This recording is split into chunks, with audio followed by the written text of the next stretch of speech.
Hello friends, this is physics with Swapnil और आज हमारा टॉपिक है properties of electric line of force. हम 11 प्रॉपर्टीज पढ़ेंगे इलेक्ट्रिक लाइन ऑफ फोर्स जो कि हमें आनी ही चाहिए। तो पहली जो प्रॉपर्टी है हमारी इलेक्ट्रिक लाइन ऑफ फोर्स की है वो उसकी खुद की एक डेफिनेशन है। इलेक्ट्रिक लाइन ऑफ फोर्स क्या होता है? ये एक इमेजिनरी कर्व होता है। क्या होता है? ये एक इमेजिनरी कर्व। इमेजिनरी कर्व कोई रियलिटी में एग्जिस्ट नहीं करता है, इमेजिनरी कर्व होता है। और इसकी खासियत क्या होती है इस कर्व की कि आप किसी भी पॉइंट पे टेंजेंट बनाओगे, ठीक है, वो टेंजेंट जो होता है वो डायरेक्शन दे देगा इलेक्ट्रिक फील्ड की। क्या दे देगा? Direction of electric field. ये जो आपने टेंजेंट बनाया वो आपकी इलेक्ट्रिक फील्ड की डायरेक्शन दे देगा। तो imaginary curve tangent at any point, tangent at any point give very good direction of electric field at that point, electric field at that point। तो ये पहली प्रॉपर्टी है। आई होप आपको समझ में आया होगा। इलेक्ट्रिक लाइन ऑफ फोर्स एक इमेजिनरी कर्व है। उस कर्व में किसी भी पॉइंट P पे अगर आप टेंजेंट बनाते हो तो जो टेंजेंट की डायरेक्शन है वो इलेक्ट्रिक फील्ड की डायरेक्शन हमें दे देगा। आज का स्क्रीनशॉट भी ले सकते हो। अब सेकंड प्रॉपर्टी, जो सेकंड प्रॉपर्टी है, जो इलेक्ट्रिक लाइन ऑफ फोर्स होता है, it originates from positive charge. Positive charge से ओरिजिनेट होता है रेडियली आउटवर्ड्स, ठीक है। अगर एक पॉजिटिव चार्ज है तो उससे ये रेडियली आउटवर्ड ओरिजिनेट होगा, ठीक है। ये रेडियली आउटवर्ड्स क्या होगा? ओरिजिनेट होगा। अगर निगेटिव चार्ज होगा तो टर्मिनेट होगा, ठीक है। अगर नेगेटिव चार्ज तो क्या होगा? टर्मिनेट होगा, रेडियली टर्मिनेट होगा। अगर पॉजिटिव नेगेटिव दोनों है तो पॉजिटिव से स्टार्ट होगा और नेगेटिव में टर्मिनेट होगा। पॉजिटिव में स्टार्ट होगा और नेगेटिव में टर्मिनेट होगा। तो हम सेकंड बोल सकते हैं, it start from positive charge and terminate। कहाँ टर्मिनेट करता है? वेरी गुड, टर्मिनेट इन नेगेटिव चार्ज। तो ये बात तो हमें इस एग्जाम समझ में आई। ये पॉजिटिव चार्ज नेगेटिव चार्ज है तो स्टार्ट कर रहा है और एंड कर रहा है, मतलब इसका एक स्टार्टिंग पॉइंट होता है, एक एंडिंग पॉइंट होता है। स्टार्टिंग पॉइंट क्या होता है? Positive charge. एंडिंग पॉइंट क्या होता है? Negative charge. लेकिन इसमें बात तो समझ में नहीं आई होगी आपको कि यहाँ तो कोई दो चार्ज दिख नहीं रहा है। तो हम मान लेते हैं कि इन्फिनाइट में नेगेटिव चार्ज है, तो नेगेटिव चार्ज में क्या कर रहा है? टर्मिनेट कर रहा है। और यहाँ पे मान लेते हैं कि इन्फिनाइट में पॉजिटिव चार्ज है, इन्फिनाइट में, तो इन्फिनाइट से लाइन आ रही है नेगेटिव चार्ज में, ठीक है। आई होप आपको सेकेंड प्रॉपर्टी समझ में आई होगी। इसका स्क्रीनशॉट ले लीजिए।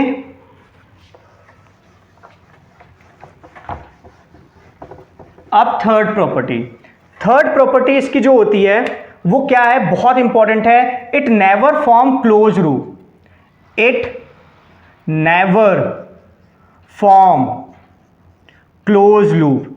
कभी भी ये क्लोज लूप नहीं बनाता। क्यों नहीं बनाता? इसका क्वेश्चन भी आता है, बहुत पॉपुलर क्वेश्चन है कि क्यों नहीं बनाता है। क्योंकि हम जानते हैं कि इलेक्ट्रिक लाइन ऑफ फोर्स के टेंजेंट जो होता है वो इलेक्ट्रिक फील्ड होती है और यही डायरेक्शन हमारा डिस्प्लेसमेंट का भी है। यही डायरेक्शन हमारा किसका भी है? डिस्प्लेसमेंट का भी है। अब वर्क डन हम जानते हैं, डी डब्ल्यू जो वर्क डन होता है वो होता है ई डॉट डी एल होता है और उसका इंटीग्रेशन होता है। अब अगर आप ए से वापस ए में आते हो तो यहाँ पे जैसे फिर से आपका यहाँ पे डायरेक्शन ई की ऐसे आ जाएगी, डी एल भी इसी डायरेक्शन में आ जाएगा। तो आपका जो वर्क डन है, एक अगर आप वर्क डन निकालोगे, टोटल वर्क डन निकालोगे, ई डी एल, क्योंकि ये जो ई डायरेक्शन है वो डी एल की डायरेक्शन है तो ये पॉजिटिव क्वांटिटी आएगी, ये सब वर्क डन जुड़ता जाएगा। तो वर्क डन आपका जीरो नहीं आएगा। वर्क डन आपका कभी भी जीरो नहीं आएगा। तो अगर आपका वर्क डन जीरो नहीं आ रहा है और अपन ने शुरुआत से पढ़ा है कि इलेक्ट्रिक फील्ड जो होती है वो कंजर्वेटिव फील्ड होती है। क्या होती है? कंजर्वेटिव फील्ड होती है। कंजर्वेटिव फील्ड मतलब क्या होता है कि जो वर्क डन है इलेक्ट्रिक फील्ड में वो जीरो होता है। लेकिन वर्क डन क्या हो रहा है, नॉट जीरो आ रहा है, मतलब ये कभी भी क्लोज लूप नहीं होगा। ठीक है, तो ये था third point, it never form close loop. ठीक है, इसको रब कर दे रहे हैं।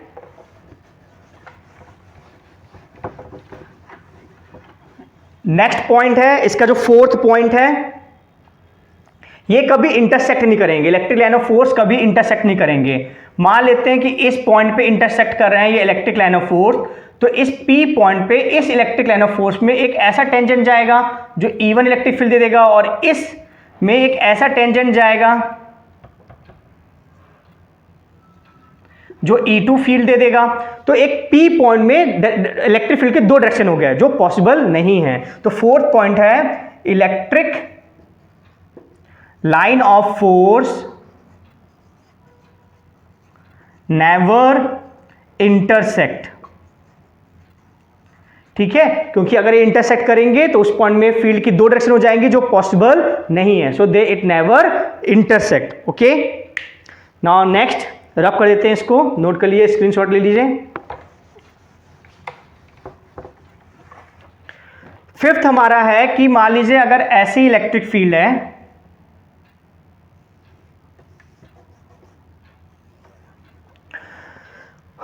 इलेक्ट्रिक फील्ड ऐसी जा रही है।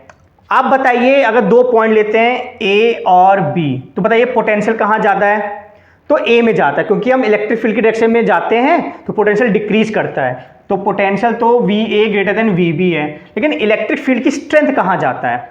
ठीक है, तो अगर हम एक एरिया ले लेते हैं, एक हम अगर एरिया ले लेते हैं और उतना ही एरिया यहां ले लेते हैं, तो आप देखिए इस एरिया में 3 इलेक्ट्रिक लाइन ऑफ फोर्स गुजर रही हैं और इस एरिया में केवल एक गुजर रही है।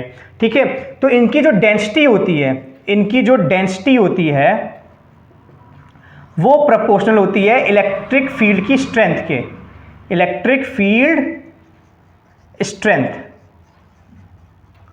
मतलब अगर ये पास है, देखो ए रीजन में ये पास है, ऐसे फील्ड जा रही है ना, दूर हो रही है, तो अगर ये पास है, डेंसिटी इनकी ज्यादा है तो इलेक्ट्रिक फील्ड स्ट्रांग होगी, तो EA जो होगा वो ग्रेटर होगा EB से।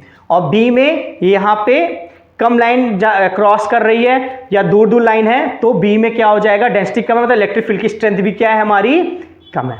ठीक है, आई होप आपको फिफ्थ भी समझ में आया होगा। नाउ नेक्स्ट करते हैं, इसका स्क्रीनशॉट भी ले लीजिए।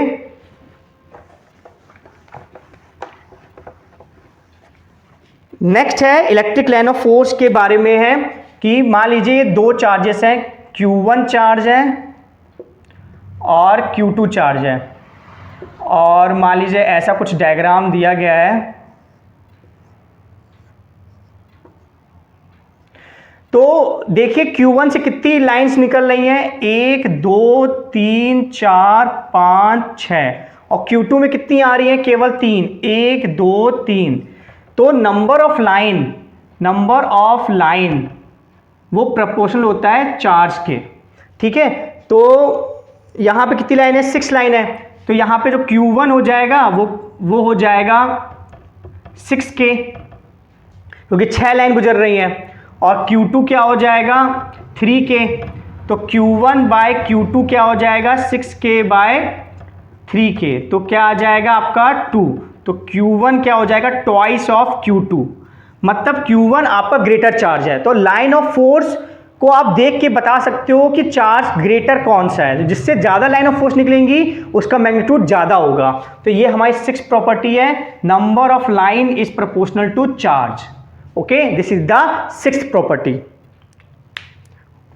ओके, अब इसको रब करते हैं।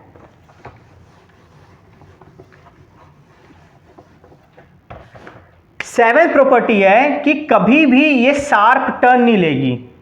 जैसे अगर लाइन ऑफ फोर्स ऐसी है और फिर ऐसे नहीं होगी, ये शार्प टर्न नहीं होगा, कभी भी शार्प टर्न नहीं हो सकता। ठीक है, इलेक्ट्रिक लाइन ऑफ फोर्स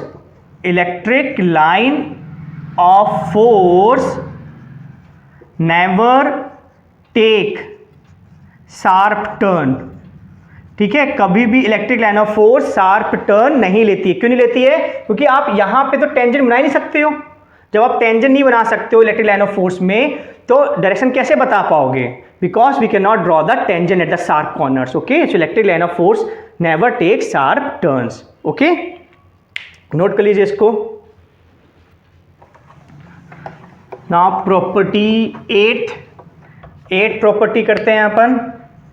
कोई भी एक कंडक्टर है, कैसे भी शेप का कंडक्टर है, मान लो ये कंडक्टर है और इलेक्ट्रिक लाइन ऑफ फोर्स जो होती है कभी भी इंटर नहीं कर सकती है कंडक्टर से, ठीक है। इलेक्ट्रिक लाइन ऑफ फोर्स कभी इंटर नहीं करेगी।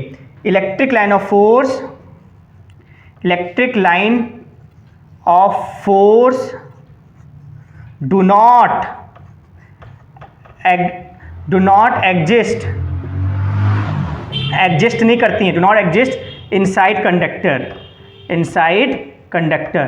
क्यों नहीं करती? हम जानते हैं कि इनसाइड कंडक्टर इलेक्ट्रिक फील्ड क्या होता है, जीरो होता है, और अगर इलेक्ट्रिक लाइन ऑफ फोर्स आ जाएगा तो इलेक्ट्रिक फील्ड भी आ जाएगी। अब इलेक्ट्रिक फील्ड तो होती नहीं है, कंडक्टर के इनसाइड जीरो इलेक्ट्रिक फील्ड होती है, इसलिए इलेक्ट्रिक लाइन ऑफ फोर्स भी एग्जिस्ट नहीं करता है, ठीक है। तो ये हमारी 8 प्रॉपर्टी है, electric line of force do not exist inside conductor. Okay, I am going to rub this, take screenshot. अब 9th प्रॉपर्टी क्या होती है कि जो इलेक्ट्रिक लाइन ऑफ फोर्स होता है वो कंडक्टर के परपेंडिकुलर ही होता है। मान लो ये कंडक्टर है और हमारा electric line of force perpendicular नहीं है, ये मान लो नॉर्मल है और हमारा इलेक्ट्रिक लाइन ऑफ फोर्स ऐसा है। अगर हमारा इलेक्ट्रिक लाइन ऑफ फोर्स ऐसा है तो इसके दो कंपोनेंट बन जाएंगे, एक बन जाएगा E cos थीटा और एक बन जाएगा E sin थीटा। अब यहाँ पे चार्जेस हैं तो ये जो E sin थीटा है वो चार्जेस के पैरेलल है, चार्जेस पे फोर्स लगा देगा। जब चार्जेस पे फोर्स लगा देगा तो चार्ज मूव करने लगेंगे, लेकिन हम इलेक्ट्रोस्टैट पढ़ रहे हैं, चार्ज मूव करते नहीं है। तो हमेशा जो होगा हमारा इलेक्ट्रिक लाइन ऑफ फोर्स जो होगा वो क्या होगा, कंडक्टर के perpendicular. Electric line of force always perpendicular to conductor, ठीक है। हमेशा कंडक्टर के क्या होगा, परपेंडिकुलर ही होगा इलेक्ट्रिक लाइन ऑफ फोर्स, ठीक है। तो ये हमारा हो गया 9 हो गए पॉइंट्स, हो गए 2 पॉइंट्स और बाकी हैं।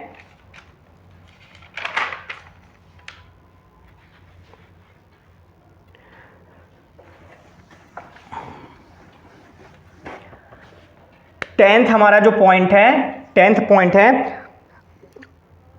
पॉइंट है कि अगर ये प्लस क्यू चार्ज है, ये माइनस क्यू चार्ज है, तो इसकी इलेक्ट्रिक फील्ड लाइन ऐसे बनती है, इलेक्ट्रिक लाइन ऑफ फोर्स ऐसे। अब आप देख रहे हैं कि गैपिंग बढ़ रही है, यहां गैप कम है और यहां पे गैप क्या है, ज्यादा है, तो लग रहा है कि खींचतान मच रही है, तो इसको बोलते हैं लैटरल रिपल्सन, ठीक है। लैटरली जो एक लाइन ऑफ फोर्स है दूसरे पे क्या करती है, रिपेल करती है, ठीक है। तो इसलिए ये ऐसे खिंच जाती हैं, ठीक है। तो there is a sense of lateral repulsion, ठीक है, among electric line of force,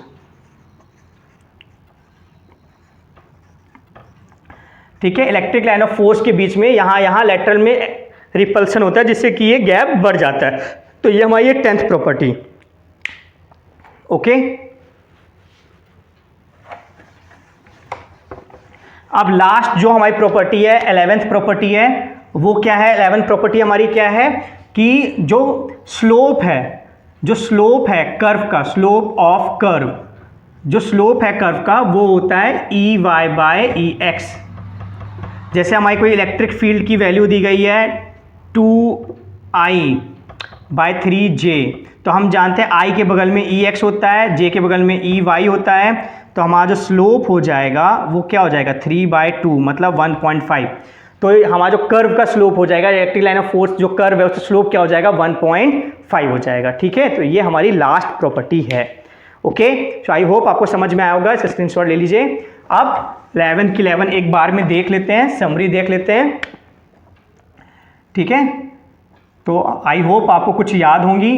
पहला क्या है, पहली प्रॉपर्टी क्या थी, पहली प्रॉपर्टी थी क्या है, ये इमेजिनरी कर्व है, क्या है, इमेजिनरी कर्व, ठीक है। और इस इमेजिनरी कर्व में क्या बनाओ, टेंजेंट क्या देता है, डायरेक्शन ऑफ फील्ड, टेंजेंट क्या देता है, डायरेक्शन ऑफ इलेक्ट्रिक फील्ड, ये पहली प्रॉपर्टी है, ठीक है। सेकंड प्रॉपर्टी क्या थी, start from positive and in negative charge. Positive charge से स्टार्ट होता है और नेगेटिव चार्ज में क्या होता है, एंड होता है। थर्ड क्या थी, जो डेंसिटी है वो प्रोपोर्शनल होती है इलेक्ट्रिक फील्ड स्ट्रेंथ के, इलेक्ट्रिक फील्ड स्ट्रेंथ के, मतलब जितना क्लोज होगी इलेक्ट्रिक लाइन ऑफ फोर्स उतनी स्ट्रेंथ ज़्यादा होगी इलेक्ट्रिक फील्ड की, ठीक है। फोर्थ पॉइंट है they never intersect, they never intersect, कभी भी इंटरसेक्ट नहीं करती हैं। फिफ्थ क्या है, they never form close loop, कभी भी क्लोज लूप फॉर्म नहीं करती हैं। सिक्स्थ क्या है, they never take sharp corners, they never make sharp corner, कभी भी शार्प कॉर्नर्स ये मेक नहीं करती हैं। सेवन क्या है, एग्जिस्ट नहीं करती हैं, है ना, कंडक्टर के अंदर, they do not exist inside conductor, conductor के अंदर इनसाइड एग्जिस्ट नहीं करती हैं। एट्थ क्या है, कंडक्टर के परपेंडिकुलर रहती हैं, they are perpendicular to surface of conductor, surface of conductor. Ninth क्या है, नंबर ऑफ लाइंस क्या है, number of lines correct, proportional to charge. Tenth हमारा क्या था, टेंथ हमारा क्या था, लैटरल रिपल्सन, क्या था हमारा, लैटरल रिपल्सन। और लास्ट 11 क्या है, जो स्लोप होता है इस कर्व का वो क्या होता है, EY/EX, ठीक है। तो ये 11 पॉइंट आपको पता ही होना चाहिए, ये properties of electric line of force board exam में आता ही है। Thank you so much.